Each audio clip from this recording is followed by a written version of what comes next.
So when I purchased my Disney Plus subscription back in about 2020, I was like, man, this is gonna be great. I'm about to get all the Marvel shows. I'm gonna get Star Wars shows. Like it's about to be amazing. Like everything that I've wanted as a kid at the touch of my fucking fingertips.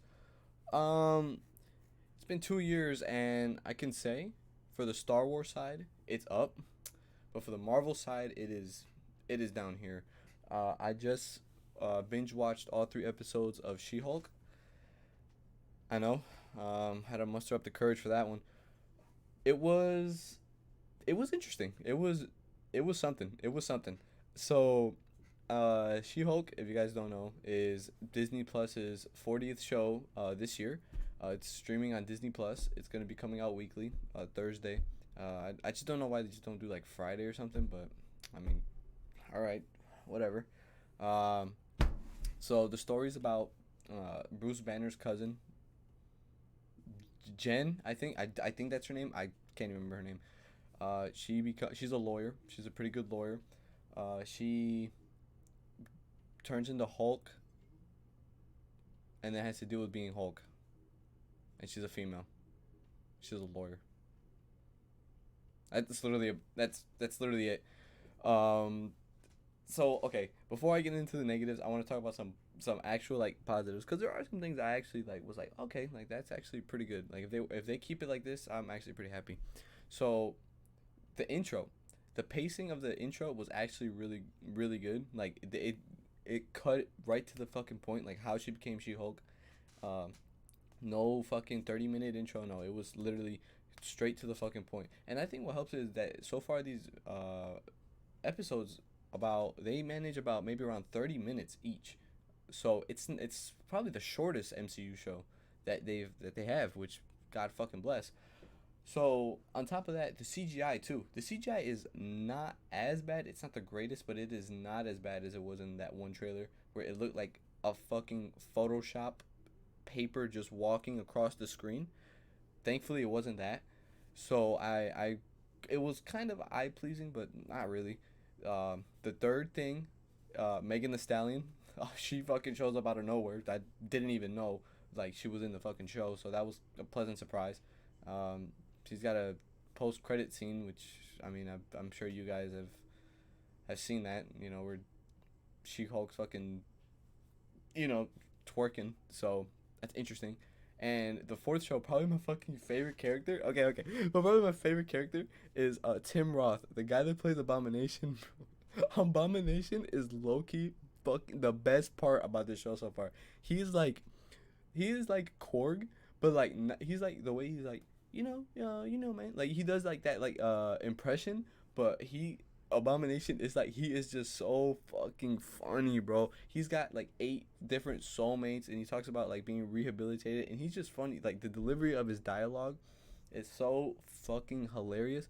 I would recommend. I don't want to spoil his scenes because his scenes are probably my favorite, and I hope he's in the show more in the MCU too. I think he's my favorite character, like in this show. Um, so not since we and another positive. It's a quick show, or it's a quick first 3 episodes, so the suffering is not that long. Um, so now into the negatives. The whole show. It's the plot is whatever. Um, the characters other than Bruce, but we've had movies with him for years. I mean, he's interesting. Fucking Abomination is probably my fucking favorite character. I fucking love him. Abomination Supremacy, bro, because he's fucking goated. Um, the main character is she's all right. She's okay. I don't know her name, but She-Hulk, she's all right. The scumbag lawyers, I mean, they're not really that funny. I mean, there's a comedy guy that like he tries to think he's a 7, but he tries to act like a 10, and he's not really that funny.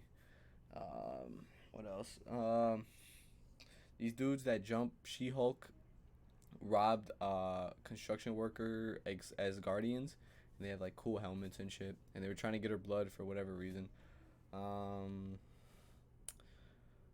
what else? See, like this show is just. I mean, it had its moments where like I enjoyed it, but I mean overall it was. Nah. This after watching this, my love for the MCU did go down. Like this shit is just getting fucking wacky. Like At this point, I don't even know what the like. I don't even know what we're doing. Like, what story are we doing? Like, what are we continuing here? Like, what are we starting fresh? It just feels like they're just throwing characters, and Kevin Feige is just at a board of darts, and he's like, I wonder what character I want to pick, and he just closes his eyes, throw it, and whatever dart that lands on, fucking, that's what he does. The post credit scenes are, I mean, it's I get it, there it's not at the end of the show, but the post credit scenes are they're all right. I mean, it's nothing crazy. I mean, you could just skip them. The third, yeah, you could literally skip all of them. I mean, unless you want to see She-Hulk throwing ass, but I don't know. I don't know who wants to see that. I mean, hey, bro, I'm all for Me Too. I'm for all that shit, feminism. So I hope she, I hope Megan Stallion got fucking paid a shit ton for that, because she was actually also her cameo was actually pretty funny. Like, you know what, she was actually pretty fucking funny too. She's another character. Like, I hope she's a regular on the show. What else? I mean, like, you just can't, like, there's nothing like memorable about the show. Like, the MCU is just down bad for me right now, man. This killed any excitement I have for any show. The movies I'm still kind of excited for, but any show, every show that comes out from now on, my expectations are fucking low. That's it, done. This is set the bar. This has set the bar for me. It is at an all time fucking low, and I don't know what else they're gonna do to bring that back. I hope they fucking stop with the shows, which they're not. But yeah, I don't know. It's just I just really just want them to just go back to basics. Just have a overarching like story. Stop having so many different ways to watch it. Like, you gotta. I just don't like the fact that you gotta watch 3 shows to get one movie, but then you gotta watch 2 movies to get 4 shows, and then you gotta watch 1 show to get 7 movies, or 7 movies to watch 1 show. And like, I just don't want that to happen. And every show has had a cameo from somebody. The only thing that's gonna save this for me is the Abomination. Oh, another thing too, and Daredevil. I know Daredevil's in it. We all see him in the trailer. I hope they don't fuck up Daredevil, because Daredevil is my favorite Marvel show. It's fucking. If you guys haven't watched that, I highly recommend watching that. It is one of the best 3 seasons of a TV show I've ever watched.